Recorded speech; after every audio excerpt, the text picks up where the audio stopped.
Right. So thank you all for joining us for Strommen Center's first Lunch and Learn.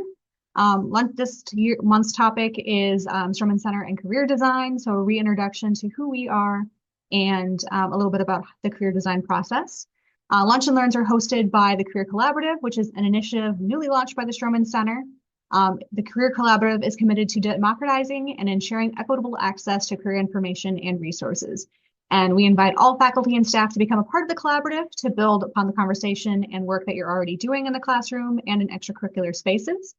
So for more information about the collaborative, you can visit our website or you can respond to the survey that I'll be sending out after this session. So I already introduced the topic. We're talking a little bit about Strommen Center and career design. So I'll start right away by a reintroduction to the Strommen Center. So we've been through a lot of transitions over the last couple of years and wanted to introduce you to our current staff. So all of us serve as career coaches, but I'll go through a little bit of the specializations that each of us have. So I'll start with myself. I am a program manager and I also organize a career collaborative and supervise our peer advisors, which are our student workers in the Strommen Center. Marcus Kerrigan is our program associate. His time is split between the Study Abroad Center, CGEE, and with Strommen, and he helps out with the zero credit internships for Augsburg experience, as well as with employer relations. Mahjong Won is also a program manager. She manages our Travelers Pipeline program, which is a cohort program for students, and also helps with employer relations. And then Morgan Knudsen is our director, focusing on strategy and implementing new ideas in our office. And this is our still in draft mission and vision. So it's still being tailored and introduced to people, but this is what we currently have right now. So our mission is to empower Augsburg University students to discover, define, and pursue careers that align with their personal definition of meaningful work. We provide comprehensive career services and resources, fostering personal growth while guiding students and navigating the ever-evolving landscape of work. And our vision is to cultivate a community of support where every Augsburg student embraces the journey of self-discovery and actively shapes their future with purpose and meaning. We envision a future where graduates confidently enter the workforce equipped with the skills, mindset, and connections to thrive in diverse and fulfilling careers, making contributions in their community. And how we act on this mission and vision is through career development. Or career design, excuse me. So introduction of what career design is. It comes from the design lab at Stanford University. Bill Burnett and Dave Evans designed this framework originally for both life support and also for career support.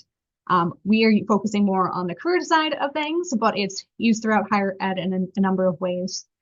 It ties to project design and product design, also blends in some aspects of engineering and architecture, and it's a really nice approach of kind of balancing the arts and sciences together. It empowers students to navigate complex world with creativity, adaptability, and empathy. It's also a holistic approach, so it focuses on the whole person and the world around them instead of just one aspect or one problem that they have. It goes beyond career counseling and focuses on coaching, which is empowering the students to problem solve on their own, also focusing on their unique aspirations, values, and strengths. And as we'll get to in the next slide, it focuses on a career that fits you, not a career that you're trying to fit yourself into, and encourages students to define what meaningful work means for themselves, as well as staying adaptable in the workplace, knowing that there are many jobs that are constantly changing, or there are jobs that our students are preparing for that don't even exist yet. And perhaps most importantly, it focuses on self-efficacy and failure resistance. So learning to see mistakes as growing moments and opportunities, that it's a natural part of the process, and that there's nothing wrong with making mistakes. So one way of using career design is to help us get at that meaningful work model, which I touched on the previous slide. So this is adapted from the Ikigai method, which is a philosophy focused on making meaning. It comes from two Japanese characters, Iki meaning life and Kai meaning the realization of hopes and expectations. So in our model, there are 4 overlapping sections: what you're energized by, what you're skilled at, what you can be paid for, and what the world needs. We encourage students to aim for the center, knowing it's hard to get there, and it may take an entire lifetime. Often it does take an entire lifetime. And you may have to prioritize over certain sections over others. So for example, there are times where doing what you can get paid for and what you're skilled at is far more important than some of those other sections. And that's completely fine. It will change too as students change what their definition of meaningful work is. And that will also change as they learn and grow and explore different career paths. And this is just to help them connect to what they're doing in school and how it connects to the world around them after college so that they can connect what they're learning in the classroom, what skills they're building there, what they'll be doing when they graduate. There's also a lot of focus on gaining clarity and insight through reflection and guided exploration. We're designing this as a reflection to repeat and return to, not as something that they'll do once and not think about again. And one way we're introducing it to students is designing some archetypes that align with each step of the design process. So these are going to be introduced in OGSEM visits this year to help communicate how this process works and help students identify where they are in this process. So each one represents a stage of the career design process. And on the next slide, I'll break it down into each stage. So the first stage of the design process is empathize, noted by the inward adventurer, which is our little caribou friend there. It's focused on uncovering values, interests, and skills, and helping building an idea of what meaningful work means to the student. So this is really a time where they're focusing on their own values and thinking about who they are as a person and what matters to them. The next stage is define, or the map maker, notified by our little bear friend. So this is doing some research to understand the current world of work and what organizations and jobs are possible out there, exploring different jobs paths, and what positions out there might align with what their working definition of meaningful work is. Then we've got ideate, or community explorer. This is about generating ideas and considering different options, maybe even creating their own kind of job or blending jobs together as they continue the exploration process, and finding trajectories that align with their definition of meaningful work. This also really focuses on engaging with the community and talking with people and learning what else is out there beyond what they might have just researched on their own time. And then there's prototype, or taste tester. This is focused on engaging in even more conversation, doing some informational interviews, building skills and practical insights before they commit to a specific path to start after college. And then we've got the experimenter, or the testing phase of the design process. This is engaging in career-related experiences such as internships, research, field experience, other related things like that to assess whether or not this is the right path for them, whether they really enjoy doing this work, whether they're good at it, whether it's something they actually want to pursue after they graduate. And then the last stage is launch, or voyager, which is embracing a growth mindset, remaining flexible and adjusting strategies as they begin applying for jobs and navigating the landscape of work. One thing that's important to note is that this is not a linear process. You'll move backwards and forwards through this and revisit things. So someone might get to the taste testing stage, have done some research, and then start getting some practical experience and realize they really don't like doing a certain role, or not really interested in that, or they'll find something else that's more exciting and they'll want to go back a couple stages, or maybe all the way back to inward adventure and refocus on their values. And you can circle back at any time. You can be firmly in applying for jobs, ready to move on when you're graduating, and still be focusing on your values and reflecting on that. As I mentioned before, it's again built to embrace failure, that they're learning moments to gain insight and information for you to return to another step or learn something new about yourself or the world that you didn't know before. And this is really, this model here is to help organize and help students see a clearer way forward, especially for our students who are maybe transfer students or have non-traditional experience or coming in with PSEO credits or something like that, and to really help students navigate when they are coming in all at different starting points. So a little bit about why we've decided to use career design as our main model of helping communicate career to students. The first reason is that it encourages lifelong learning and learning outcomes. So focusing on understanding self and the world around them, supporting reflection and circling back to understanding. Also developing key skills. There's a lot of focus around creating multiple creative solutions, problem solving, looking at diverse perspectives, which increases critical thinking, problem solving again, growth mindset, receiving feedback, and more. Increases career self-efficacy. So we focus a lot on encouraging students to do the research themselves and support themselves. And this is a great model to do that will help them take charge of their own lives and make their own decisions, as well as using storytelling to outline their planning and also talk about themselves. It'll increase campus collaboration. So some studies have found that campuses that used design thinking led to cross-departmental collaboration and also collaboration between students and faculty and staff. So this is a great multidisciplinary approach that we can use. Also multidisciplinary and multicultural. So it's shown positive results across diverse communities. A lot of the studies here are from places outside of the United States because career design is a new enough model that there hasn't been a lot of extensive research. So if anyone is interested in researching that, we'd be very appreciative. But there have been some really solid studies, especially around the world, that show the positive results regardless of country. And it also, in general, is better career outcomes for students. So our students can be better prepared for the future in a volatile, uncertain, complex, and ambiguous world. And students who receive design thinking courses experience fewer dysfunctional beliefs and thought to be better at dealing with stressful situations. So some ways to use design thinking across campus to kind of get us started of thinking about possibilities. So shared and grounded language. It'll help all students learn about the same structure and framework. So that way, when they're talking about career, no matter who they're talking to, they'll receive similar information, which will help for equity. And it'll also help as a starting point for anyone, no matter where they're coming in from, whether they're a transfer student or have PSEO credits or know nothing about higher ed and the world of work, things like that. Future sketching, and it can help planning for the future, where humans are notoriously not good at future planning. It can be really difficult to think about the future, especially when you're young. And so this can help build kind of a framework and blueprint that will help students stay on track for what they want to accomplish and also adapt to the changing world around them. And of course, it emphasizes the liberal arts. It's, like I mentioned, a great blend of science and arts. It has a lot of power because it's interdisciplinary, and it can really help an Augsburg degree stand out and look unique. And students already have what they need. They just kind of need to be told what they've learned and where they've gained that, and this is one way of doing it. Before we get into some conversation, I wanted to introduce some of the possibilities for career design that exists that we could be using across campus, or that we're probably already using and just haven't named as such.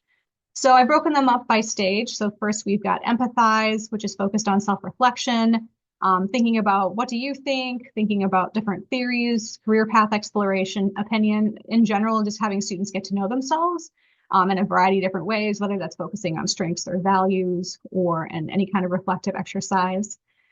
Defining, sharing information about different fields that you're connected to, whether it's in the classroom or in coaching sessions or just in conversation with students. Encouraging research possibilities and encouraging students to do their own research. For ideate, recommending student groups or on-campus connections, place they can go to for support and to learn more. If you're having classes, having alumni or employers visit or having them visit an external events, and allowing another way for students to learn about career journeys and current trends.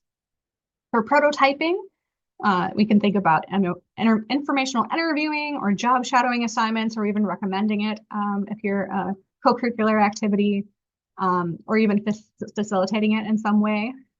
Micro-internships are also a great option. So Forage is one of those which students have access to either through our website or through Navigate. And these are real small experiences with actual companies that teach them skills and help them kind of navigate some early career goal setting and skill building. For the testing stage, obviously our internship courses, undergraduate research, facilitating or recommending different learning opportunities, connecting students to volunteer experiences, recommending on-campus jobs, all of those kinds of things. And then for launching, continuing networking and mentoring support, or connecting them with alumni or employers who can also facilitate this support, and referring folks to the Strommen Center office for resume and CV writing. So now I will move into a brainstorming exercise. So we've got two different questions here.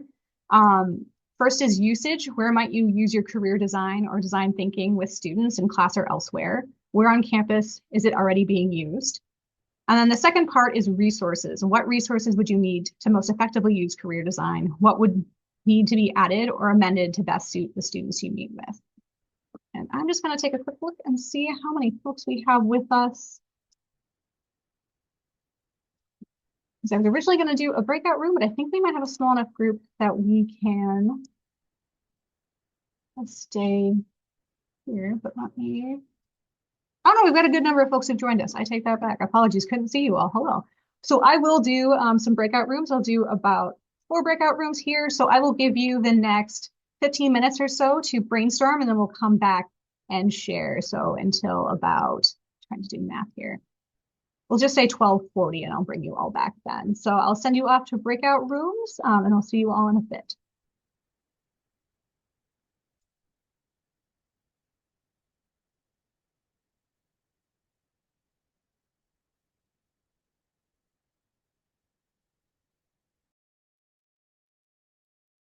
I think I've just got one more breakout room we're waiting to return.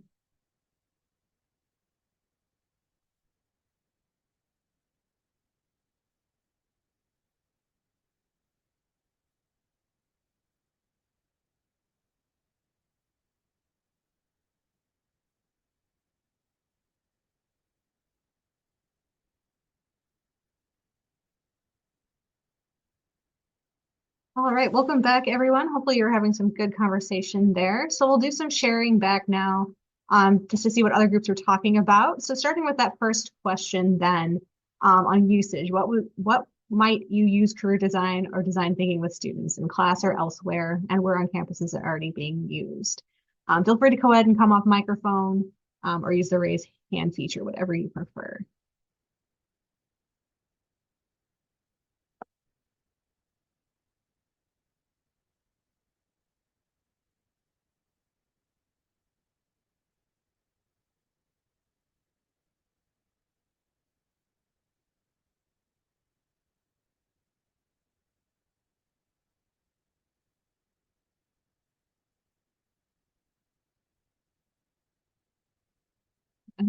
Before I move on to the next question, anything anyone wants to add or anything their group talked about?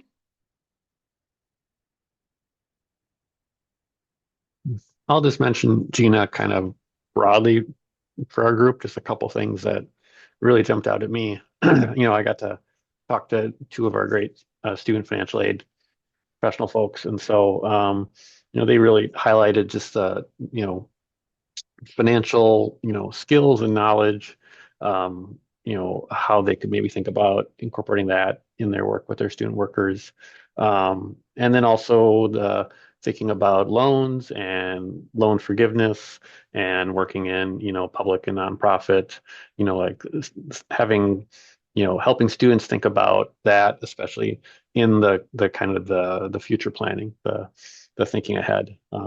That was really interesting. And they also brought up a great connection that I wasn't aware of, that how the class office does some workshops with their students, around how they navigate, maybe disclosing they have a disability, in the future, workplace and stuff. And so those were just some really interesting intersections. Yeah, those are fantastic, especially I think both around with class and also financial literacy and knowledge around that, I think are great opportunities. Any other thoughts? Anything that you want to share from your group?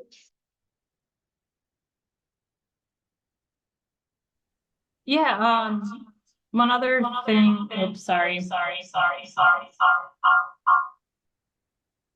We're having a little watch party.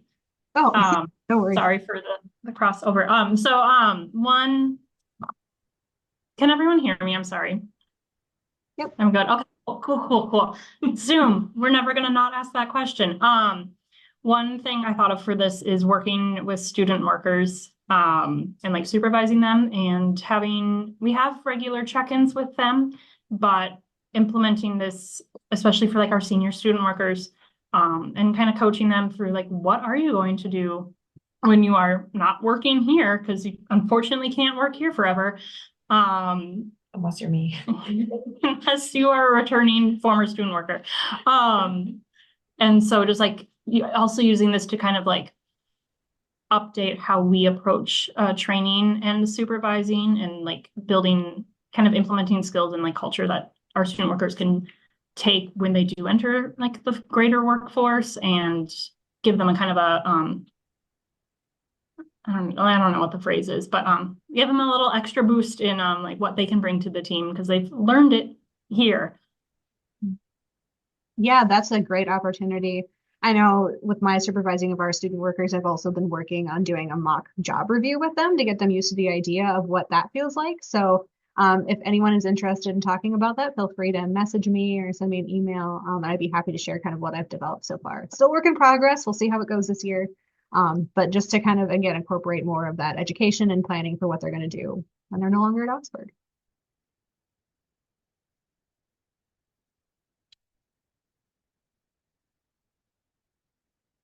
Any last thoughts or things to share?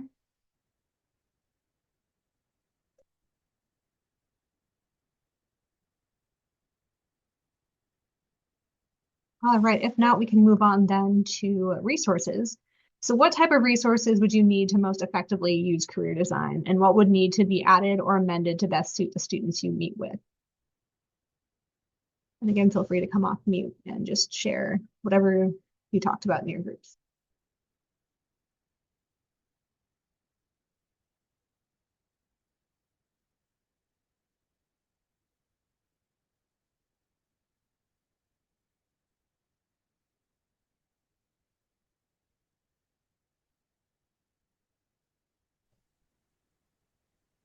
I can kind of share. So I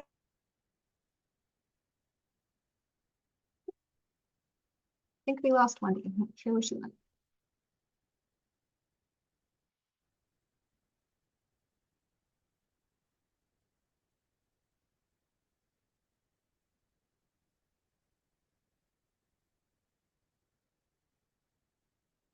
Well, maybe while Wendy rejoins, if there's anyone else who wants to jump in, feel free.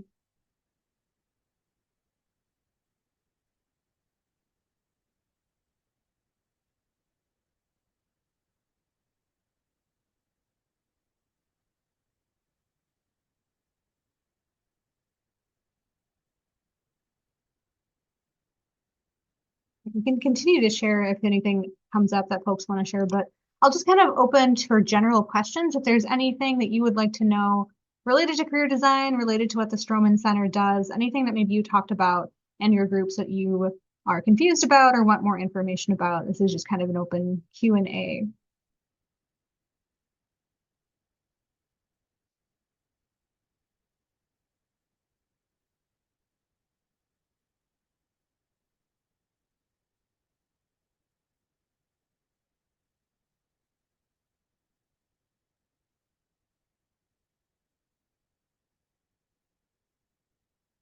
Okay, well, if there's no questions, then we ended plenty early, but thank you so much then for attending this session. Again, we'll send out a survey requesting feedback about the session. And if you're interested in joining the Career Collaborative, there'll be a link there for you to click on and fill out that form. We also invite you to share this information with other staff and faculty. Again, I'm recording this session so I can send it out. I just see there's something in the chat. Oh, just a thank you, Juan. So yeah, we'll send out the recording of this, and then just to let you know that will be another upcoming Lunch and Learn. The next one will be in November, and it will feature the state of Minnesota with a guest recruiter named Miley Silber, and that will be on November 13th, again from 12 p.m. to 1 p.m. So I will stop sharing and stop recording, and thank you all so much. Have a great day.